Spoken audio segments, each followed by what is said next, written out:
Dropbox Earnings Recap. What is going on, guys? Welcome into this Saturday video. I know usually on Saturdays I do a whole stock breakdown video. I go over whatever stock I looked into for the week. I go over everything you can even imagine, how I think the company's going to grow, the industry, all those things. But this is going to be a little bit different. So Dropbox reported earnings on Thursday. Obviously it's Saturday by the time you're seeing this, so I'm sure there's been a lot that's come out about it. But I just wanted to go over the earnings and put in my 2 cents and my thoughts on it. And because it is a company I'm pretty heavily invested in, it's a company I really like, and it's a company I think is pretty undervalued. It's actually moving downward today even more because I'm filming this on Friday, but I just want to go over it. Now keep in mind, first off, I'm not going to go over every little thing that happened in these earnings in this video. I did listen to the conference call. I did do some research on to see what others thought about it, kind of those things, but I'm not going to go over every little detail. If you want to do that, you got to do it yourself. You got to do your own research and your own due diligence, but I'm just going to go over some things I thought were very important, some things I wanted to highlight, and some things I would like to know if I were an investor in this company, which obviously I am, that's why I'm going over what I think is important. So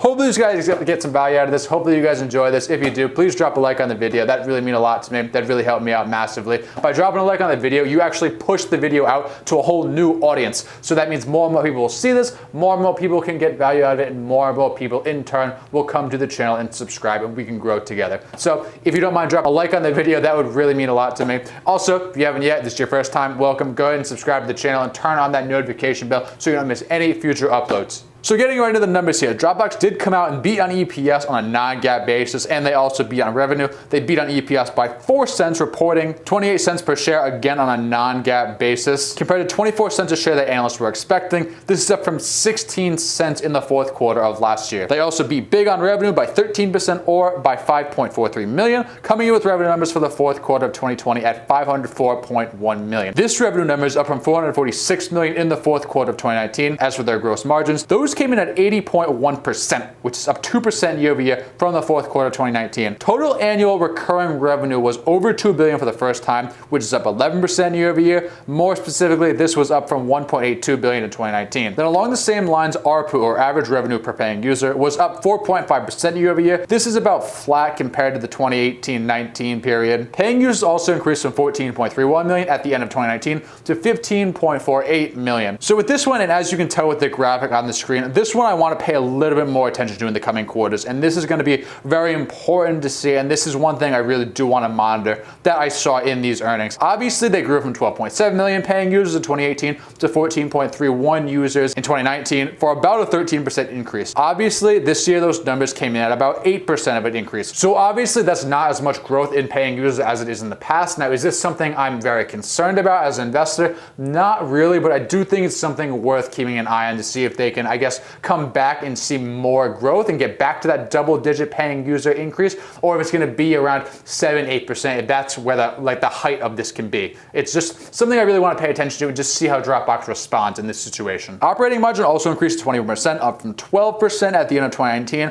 for a huge increase. That is on a non-GAAP basis, but still, that's great to see. Operating income was up year over year from 70 million at the end of 2019 to 128 million. Cash from operating activities totaled 170.7 million, with free cash flow of 158.4 million. For the full year, their cash flow operations were actually 571 million, with free cash flow of 491 million. Now, here's something I thought was pretty interesting. On February 12th, the board has approved adding $1 billion to the company's share repurchase program. So why is this interesting? Well, I'm not exactly sure where the market cap's going to be by the time you guys are seeing this, but the last time I looked at it, the market cap was around 10 billion, and Dropbox just authorized a 1 billion share buyback program. That's a pretty substantial portion of the market cap. So what is that going to tell me as an investor? Basically, what that says to me is Dropbox thinks this company's stock price is priced completely ridiculously, and I agree 150%. So they're like, why don't we just put more money into the stock, buy more of that stock while the stock price is lower, while it's priced ridiculously undervalued,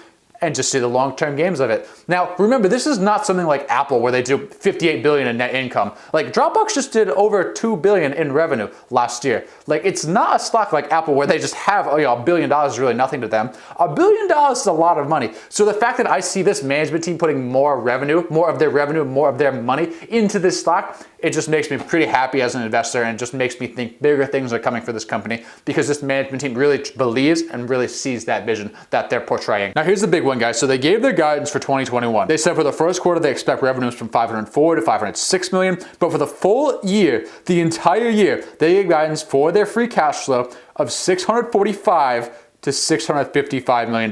Wow, that's all I can say, guys, is wow. So let me just say, I thought these earnings were fantastic. I thought they hit out of the park. I thought they hit on great numbers. I thought they did very well. I'm very impressed. I'm very happy as an investor of this company. The only thing, if I had to pick on one thing, would be the paying users. I'd like to see that up a little bit more, be a little bit more, I guess, sustainable in that double-digit mark. But you know what? It's not something I'm overly concerned about, but it is something I want to monitor going forward. But I want to go back to that free cash flow guide that Dropbox provided. Now remember, they want to do $1 billion in free cash flow eventually. And by the way they're providing this guidance, they did $491 million in free cash flow this past year. They're upping that to between $645 and $655 million. That's a pretty substantial increase, guys. And obviously this is going to come from a couple of things we're going to talk about in a minute here. But if they can execute and they can stay on track for the next couple of quarters, more importantly for this next year, and achieve that guidance that they set out of between $645 and $655 million, guys, some heads are going to start to turn. And when those heads start to turn, this stock price is not going to come back to the low 20s. I don't want to guarantee that, because I really can't guarantee anything, because you never know what's going to happen. You can never be 100% sure of anything,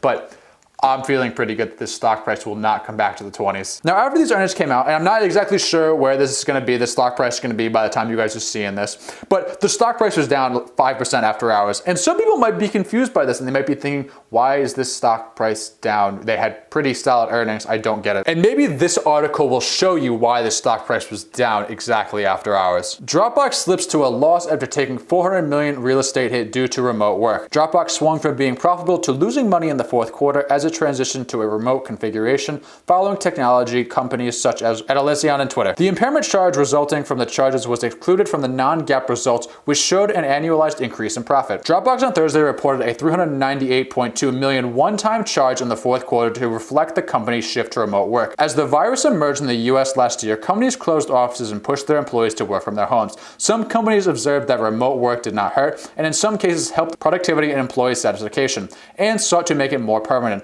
That can come at a cost for companies with considerable real estate footprints. Dropbox, which made cloud-based storage and productivity software and is known for its lavish office space in San Francisco, south of Market neighborhood, announced its virtual first remote work plan in October. Remote work outside an office will be the primary experience for all employees and the day-to-day default for individual work, Dropbox said in a blog post. Some office space will remain for collaboration, and Dropbox will sublease some of the space. In the first, second, and third quarters of 2020, Dropbox reported net income after years of losing money. The impairment charge from right of use and other lease-related assets that Dropbox disclosed in the fourth quarter earnings statement reverses that streak, resulting in a nearly $346 million loss for the company, compared with a $33 million profit in the third quarter. The charge was excluded from non-GAAP results, which reflected 28 cents in earnings per share. This is what I meant compared from a non-GAAP to a GAAP basis. We're going to talk about this in a second here, just hang on.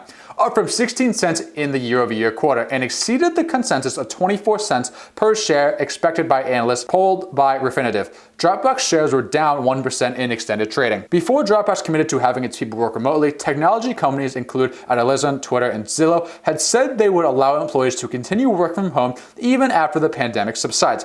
Earlier this month, San Francisco's biggest employer, Salesforce, said that most of its employees will be in offices 1 to 3 days per week once it's safe enough to return to work. In October, after thousands of its employees had gotten used to working without being next to their colleagues, Pinterest said it had agreed to pay $89.5 million to stop a lease for 400,000 square feet of office space near its San Francisco headquarters. That way, it wouldn't have to pay at least $440 million in rent. So first off, we'll start with GAAP versus non-GAAP, just to clear that up before, if anyone's confused that's watching this as a newer investor. So GAAP stands for Generally Accepted Accounting Principles. And basically what that is, it's accounting principles that all companies in the United States have to follow when they report earnings and give results. Then there's non-GAAP, which basically means the companies have a little more leeway. So in something like this impairment charge that they just talked about that was excluded, they can basically give their own earnings and they can give their own spin on it. So it's careful. You have to be careful when you look at these sometimes. In this situation, I personally would pay more attention to the non-GAAP numbers. I think those are more important and tell more of a fuller story, I guess you can say, as opposed to the GAAP numbers. So if you guys watched one of my previous videos about Dropbox and Dropbox News, this was the one referring to when they cut their workforce 11% and they are taking on that one-time impairment charge for their real estate. Or even if you didn't watch the video, if you just read the 8K that Dropbox came out with, you would know what this is that they're talking about in this article right here. Now, the market actually took this as a negative that they have to pay this one-time impairment charge. Obviously in the short term, and as I talked about in that video, it's going to affect them on the bottom line right now. But in the long term, it's going to help them. So they paid $398 million of that impairment charge. They said in the conference call they could not have to pay any more. They might have to pay up to $50 million more, and that would be paid off early in 2021. But you have to remember, this is going to save them money over the long run. It's going to help them get to more money on that bottom line because they're not paying money in rent for that real estate. They're getting out of their leases. On top of that, right now, that 11% of that workforce they cut, they're giving those employees a severance package. So once that impairment charge is paid off, which it very well could be because they said they might have to pay $0 more towards that impairment charge, and they're done with paying that severance package towards that 11% of employees they cut, what do you think is going to happen, guys? What do you think is going to happen? That's right, there's going to be more money on that bottom line, which means what? More free cash flow.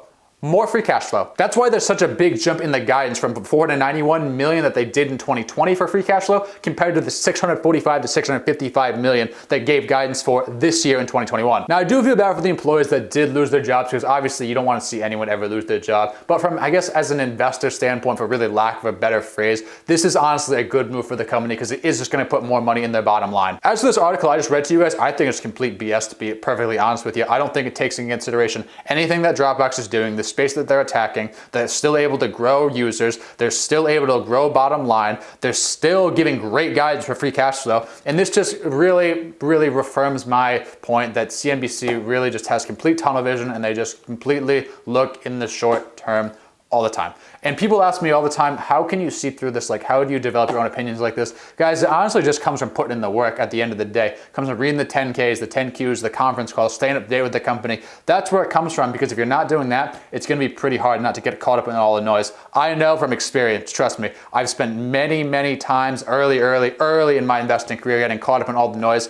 And if you're not putting in the work, it's very easy to get caught up in it all. It really is. I personally think these earnings were very great. I personally think they were very solid. I'm very impressed with these earnings. I'm very happy with how the management team is handling this situation, this company as an investor. And guys, don't be surprised by the time you're seeing this video, I already put a buy order in for some more Dropbox. But hey, make sure you're doing your own research. Make sure you're doing your own due diligence. I'm just a random guy on the internet, and that's that. Anyway, guys, in saying that, thank you so much for watching. That's gonna be it for this video. Sorry I'm a little down today. I'm a little drained. I just got the vaccine, so I am a little drained right now. But thank you so much for watching. I really appreciate it. If you did get some value out of this, please drop a like on the video. That would really help me out, and I would appreciate it so much. Also, remember to subscribe to the channel if you haven't yet. Turn on the notification bell so you don't miss any future uploads. Let me know down in the comments what you think of Dropbox and their earnings. If this makes you, it backs you as an investor, if you want to sell off as an investor, I'd love to hear you guys what you're thinking down in the comments, and I'll see you guys in the next video.